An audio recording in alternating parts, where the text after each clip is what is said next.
Amazon Game Studios' first major release. Yikes.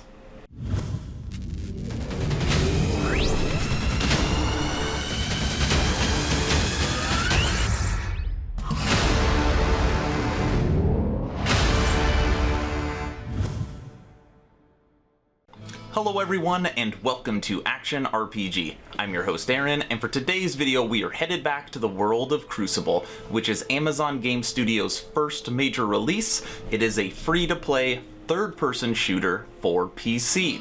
Now what we're going to be discussing today is a video that was dropped by the developers, and it's kind of this interesting semi-apology. We know there's things we need to fix, and we're going to work on it, and I'm going to play that video for you in a second. Then I'm going to log into the game and give you my opinion on what needs to be fixed in order to truly fix this game. But first, if you're new here, welcome. Here at Action RPG, I stream, I do tech reviews, I cover major gaming news, but the big portion of this channel, all things Action RPG.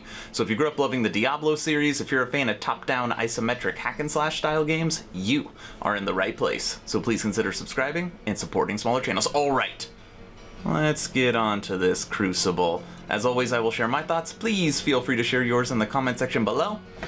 Here we go. Hey everyone, I'm Josh Davis, aka Grouch, and I'm the head of community for Crucible at Relentless Studios. Welcome to our very first developer update. So first of all, on behalf of the entire Crucible team, I want to say thank you to everyone that's joined us for launch week and the kickoff to preseason. Our team has put a lot of love into this game over the past few years, and honestly, nothing is making us happier right now than to finally be able to share it with all of you.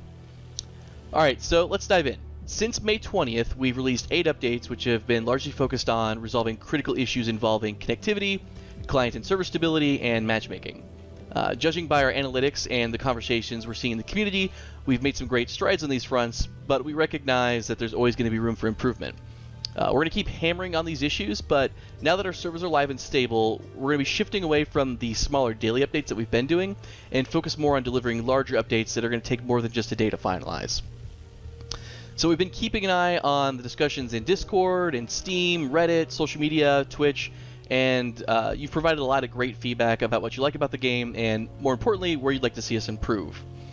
Player feedback has always been a big part of Crucible's development ever since the beginning, and we definitely want to continue this practice now that we're live. If you're watching this video but you haven't joined in on those discussions, I strongly encourage you to take part and make your voice heard.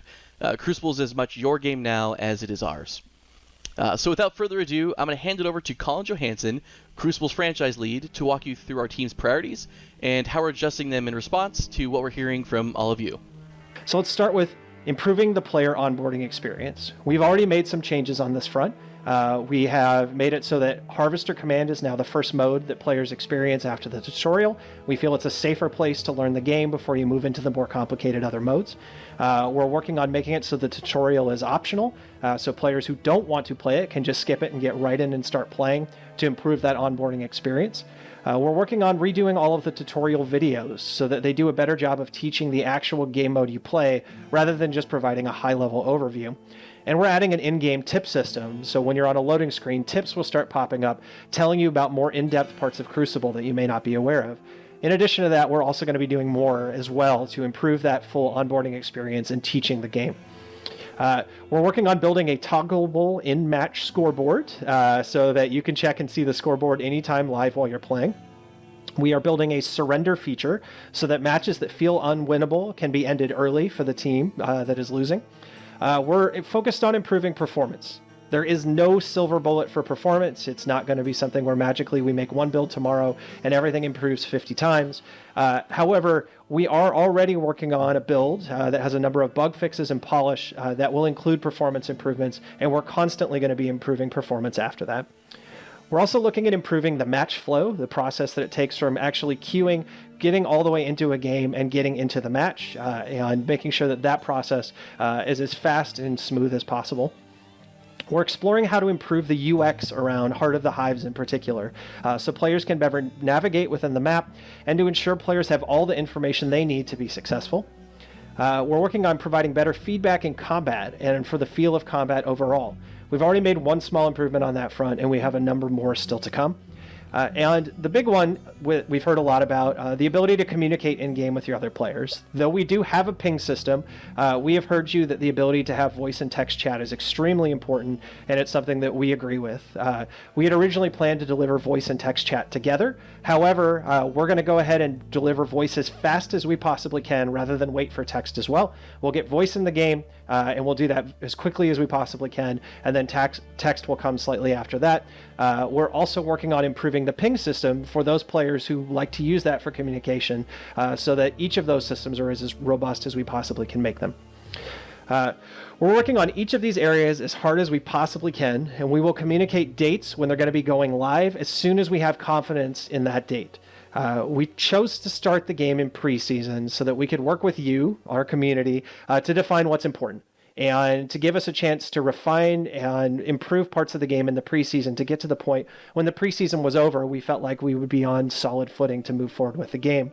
And I think you all have given us a fantastic list of areas to work on. We are doing that, and I hope we constantly deliver and meet your expectations. We really appreciate all of your feedback, and we can't wait to constantly make this game better together with you. Thanks. Okay, thank you, developers. Now, I just want to start by saying I always appreciate more communication. A lot of times you won't hear Q&A sessions or developer updates, and I really like that they talked about listening to the community and trying to make decisions better for the game. Let's focus on stability, get the server stable, and now let's go after, quality of life updates, things that make the game more enjoyable to play. I think that is smart. But there is more to this game just than stability, and that's what I'm going to touch on right now. As I've been reading through, as I've been playing, I kind of constructed a little bit of a list, and this list isn't in any particular order, but I'm going to go through what I think is the biggest hiccups for this game. So again, not in any particular order. Number one on my list is map size. Now, the name of this game is Crucible, and Crucible is the planet that you fight on. But the map is huge, and there really is only one map. It's randomly generated each time, so yes, every time it's different, but, it's pretty much the exact same map. So what's hard about it is the map is so huge that a lot of times it's hard for you to find your team in order to stick with them to work as a unit, and moreover, it is also difficult to find other people to fight. There's no system in here for radar. Yes, you can kind of see your people and their people based upon how close you are, but a lot of times you find yourself running around trying to find conflict. So my number one thing is map size, which goes into number 2, which is respawn points. Now, the respawn points on here are normally on the edges of the map, and then of course the center is normally when the fighting is. So that means that when you're in some of these game modes, if you die, you have no chance of getting back into that fight. Now, maybe that's what they designed it to do, but it specifically sucks if you're in Heart of the Hive, where you're trying to kill the big hive and get the heart. You know that if you die during that conflict, you cannot get back in there, because the other team's going to be able to kill the heart so fast and then get it, and then you're not going to be able to help at all. So what they can do for this is just literally add 100 spawn points so that you can get right back into the fight if you die. Right now, when you die, waiting for your timer and then waiting for the pod to drop and then to get back in the fight is at minimum 30 seconds. But I would say it's probably longer than a minute. That is like an incredibly long time. Number 3 on my list is being able to swap what character you pick in between deaths. So at the beginning of the match, you pick your character and you pick your skills for that character. It not only sucks the fact that you can't change your character, it double sucks that you also can't change their skills. So maybe in the game that I'm currently playing, I don't want my character to be focused on sword. I need it focused on pistol. Well, in this game, I have to stick with the skills that I picked, which were sword. It would make a lot more sense and require more skill to be able to customize your character based upon the people you're fighting against. And then again, you also can't change your character. So, what happens if all 4 of you happen to pick melee characters, or all 4 of you happen to pick snipers, or all 4 of you happen to pick tanks? That would mean it's going to be extremely difficult for you to, pick or have a great team of people working together. And that brings me to the fourth thing that I think they should change, which, if you don't want to give us swappable characters in match, then make it where you can't have more than one of the same character in a match. That way, if there is an OP, character, a lot of people think Tosca is, because he can, or she can blink anywhere she wants, and if you get a team of multiple Toscas, it's normally pretty difficult. In this game, you would only be able to have one. That way, you're more likely to have, tank, melee, sniper. The teams would be more balanced, and I think that would make it a lot more fun, but it would be even better if you could have swappable characters, but if you're not going to have one, I would do the other. Number 5 on my things to fix have to do with the environment and having to kill all these animals. Now, I think they can do a much better job of PvE in this game. Normally when you're fighting the creatures, they're dumb, they're slow, they're weak. Even the different things that they shoot and do, it's very easy to dodge. A lot of times I find myself, since I can't find other players to kill, I find myself fighting them to help myself level up. Now, my thought for this game is, one, if you do have to kill them to level up your character, it should feel a little bit more like a fight. Moreover, I think it would be really cool if there was also, good creatures. What I mean by that is, maybe you can tame them, and it's hard to tame them, but when you do, you can use it for a speed boost, or they can follow you around to help you fight for a little bit. I wish the environment, I know they're going for it to be very interactive, but it doesn't feel interactive at all. It feels kind of slow, kind of weak, kind of dumb. So I think they should revamp the Crucible world and have more interaction with the environment. Number 6, there needs to be feedback when you are taking damage or giving damage. So in the video you're watching right now, I use a sword and a pistol. Well, when I'm slashing my sword at someone I'm trying to fight, normally I don't know if I'm actually hitting them other than looking at their health bar. They don't move, they don't drop back, none of that stuff happens. I wish there was feedback, especially if I got shot, if I got hit with a sniper round, I would expect myself to bounce back a little bit or something like that.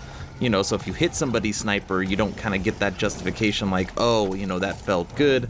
Moreover, I better get out of here, I'm about to get wrecked. So, I think there needs to be some feedback in combat between the people you're fighting against and when you're taking damage. It should go both ways. Number 7, and I think this is going to be the final thing I'm going to talk about, is communication. Now, obviously, they talked about this in the video, that it's something that is all over the forums, that there has to be some kind of chat in this game. Now, what they wanted to do initially was not have any text or voice chat, because they thought that would lead to toxic players and bullying and things of that nature, which I totally understand. But what it makes people do is get on Discord servers or find ways to still communicate. So it's still happening, it's just not happening throughout the game. So that feedback they're obviously going to fix. I don't even think they need voice. I think I would actually rather have chat. I'm pretty good, enter, type, done, So, but either way, this definitely needs some form of communication. How can you play with 3 or 4 random people and not be able to communicate with them what your strategy is? That is ultra silly. And normally when you get on a bad team, they said it too, there's no give up button, so you are literally stuck until the game is over, and some of these matches are 40 minutes to 1 hour. So it's literally you're playing, you're on a team, you can't communicate with them, you're getting wrecked, and you just have to wait for it to be done, which means normally you just exit the game and turn on something else. Final thoughts on Crucible. I've now been playing the game since it released. Sometimes I get in a match that's fun, majority of the time I get in a match that is not fun. I think what they were going for here is kind of take that Avatar environment, which is a whole lot of fun, all the new movies are coming out, I think the planet of Crucible, for the most part, the art direction is fine, so take that world and then throw in Overwatch, throw in a little Smite, Paragon, Battleborn, take all these different games and take the good from that and throw it in this game. And what it is left with is a game that feels empty, like it doesn't, you know, have its own identity. Like, that's what I get. And then when you throw in the battle pass and you throw in the drop pod, it's like, oh, now it's little, you know, there's a little bit of Fortnite in this, right? And the way that they're trying to monetize it and make money. You know, I always appreciate game studios, especially when the game is free to play. Like right now, I have not spent a cent. I've been able to make content. I've been able to play with friends. We've been discussing this game on the Discord, so hey, Amazon Game Studios, thank you for giving me some free entertainment. Like, what is there to complain about? I guess in this video there's a lot. I'm trying to make the game better, so, you know, that's kind of my take on this right now. Talking with some people in the Discord, they feel too, it kind of feels like an incomplete game. And right now that's what they're kind of pitching, like, oh, this is preseason, this is for us to get all the bugs out. This game has dropped as a full release. So them saying that this is preseason, trying to make it seem like it's beta or early access, like, no, that's crap. Like, this is a fully released game. So that's all I have for you guys today. Thank you all for watching. Please don't forget to join the official Action RPG Discord. We're now at over 110 members. Chats are active daily, so if you're looking for a new gaming community, that link is in the description below. But that's all I got. Stay home, stay safe, join the Discord. Aaron, out.